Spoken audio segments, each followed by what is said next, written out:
এই হলো জেনারেল কোচের লাইন, মাথা খারাপ। এখন আমি তোমাদের দেখাবো এই ট্রেনের জেনারেল কোচের অবস্থা। এই হলো ভেতরের অবস্থা, আর এই ট্রেনটা ভায়া গায়া হয়ে যাবে। হ্যালো বন্ধুরা, কেমন আছো তোমরা? স্বাগতম জানাই নতুন একটি ট্রেন জার্নি ভিডিওতে। আজ আমি জার্নি করব train number 12,381 Howrah New Delhi Purba এক্সপ্রেসে। ট্রেনটা হাওড়া থেকে ছাড়বে সকাল 8:15 এবং নিউ দিল্লি পৌঁছাবে তারপর ট্রেন সকাল 6টার সময়। এবং হাওড়া থেকে নিউ দিল্লির দূরত্ব 1449 কিলোমিটার, এবং এই 1449 কিলোমিটার কভার করতে ট্রেনটি সময় নেবে 21 ঘন্টা 45 মিনিট। আর আমি জার্নি করব জেনারেল ক্লাসে, আর কি চালু টিকিটে। আমার কাছে কোনো রিজার্ভেশন টিকিট নেই। আর এখন বাজে 7:45, ট্রেন ছাড়বে 8:15-তে। তো এখনও মিনিমাম 45 মিনিট 30 মিনিট মতো সময় আছে। তো এখন আমি যাব প্ল্যাটফর্মে। তো চল, এই হলো 9 নম্বর প্ল্যাটফর্ম, আর এই 9 নম্বর প্ল্যাটফর্ম থেকে ট্রেন ছাড়বে আমাদের পূর্বা এক্সপ্রেস। তো এখন যাব সামনে জেনারেলের অবস্থা দেখতে। ট্রেন এখন আসেনি। এই হলো জেনারেল কোচের লাইন, এইখান থেকে শুধু S3 পর্যন্ত গেছে।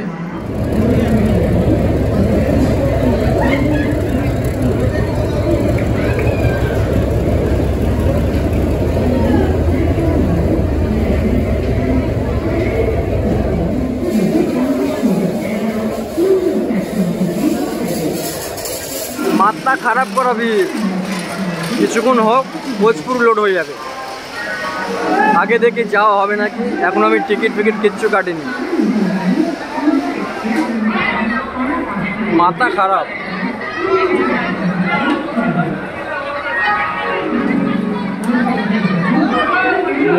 জেনারেল কোচের এই গেটটা বন্ধ করে দিল, একটা গেট দিয়ে ঢোকাচ্ছে আর কি এই গেটটা খোলা ছিল তো সামলাতে পারছিল না, প্যাসেঞ্জার যেখান দিয়ে সেখান দিয়ে উঠে পড়ছে। তো যাই হোক, এই গেটটা বন্ধ করলো, ওই গেটটা দিয়ে আর কি প্যাসেঞ্জারকে উঠাচ্ছে। আর এইদিকে আছে এসএলআর কোচ। এই এসএলআর কোচে আমি যাব, আগে দেখে কি হয়। এখন আমি তোমাদের দেখাবো এই ট্রেনের জেনারেল কোচের অবস্থা ভেতরে।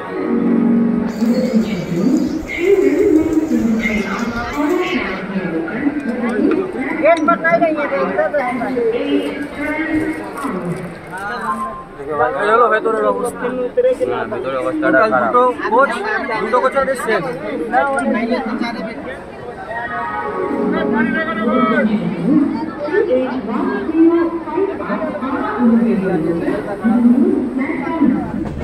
তো হাওড়া থেকে আমাদের ট্রেন ছেড়ে দিয়েছে। হাওড়া থেকে ছাড়ার টাইম ছিল সকাল 8:15, সঠিক সময় ছেড়েছে।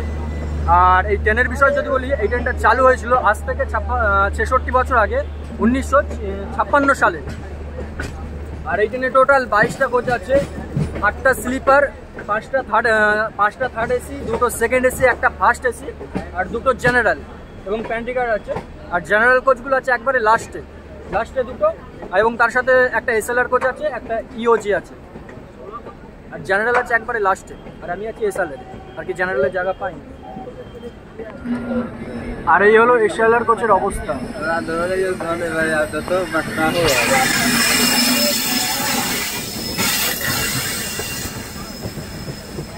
অবস্থা একবারে খারাপ। বসে পড়ি, বড় গাড়িতে অসুবিধা হচ্ছে। আর এই ট্রেনটা ভায়া গায়া হয়ে যাবে। সপ্তাহে 3 দিন চলে ট্রেনটা, কিন্তু প্রতিদিনই চলে, কিন্তু এই ট্রেনটা সপ্তাহে 3 দিন চলে। আর কি রবিবার, বুধবার, বৃহস্পতিবার, এই 3 দিন ভায়া গায়া হয়ে যায়, এবং বাকি 4 দিন ভায়া পাটনা হয়ে যায়। আর যেদিন পাটনা হয়ে যায় সেই দিন কিন্তু ট্রেনটা 8টার সময় ছাড়ে।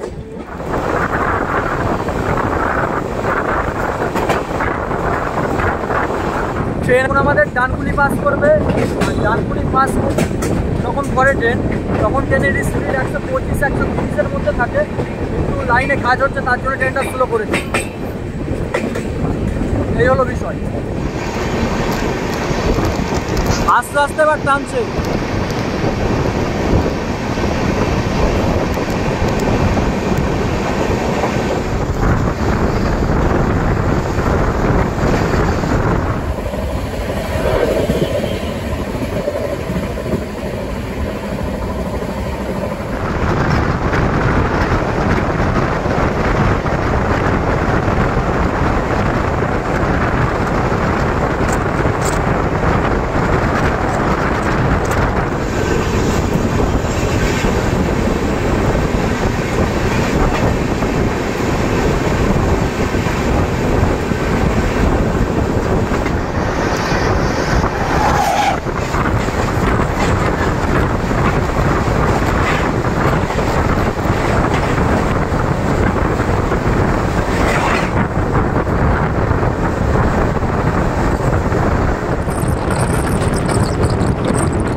তো ট্রেন এখন এসে পৌঁছালো এই জার্নির প্রথম স্টেশন বর্ধমান জংশন। বর্ধমান জংশনের কোড হলো BWN, আর বর্ধমান জংশন স্টেশনটি পূর্ব বর্ধমানে অবস্থিত। আর বর্ধমান এই ট্রেনটি ঢোকার টাইম ছিল বর্ধমানে এই ট্রেনটি ঢোকার টাইম ছিল 9টা বেজে 17 মিনিটে, কিন্তু ঢুকলো 9টা বেজে 35 মিনিটে, আর কি 17 minute late, 18 minute late, 18 minute. আর মাথা খারাপ গরমে।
তো ট্রেন এখন এসে পৌঁছালো দুর্গাপুর। আর এই ট্রেন আমি এখানেই ছেড়ে দিলাম। দুর্গাপুরে ট্রেনটি ঢুকার টাইম ছিল 10টা বেজে 12 মিনিটে, কিন্তু ঢুকলো 10টা বেজে 11 মিনিটে, আর কি 1 মিনিট আগে ঢুকে পড়েছে। আর এই হলো জেনারেল ক্লাসের অবস্থা, একবারে খারাপ। তো ট্রেন ছেড়ে যাচ্ছে দুর্গাপুর রেল স্টেশন থেকে দিল্লির উদ্দেশ্যে, আর হাঁপিয়ে গেছে ছুটে।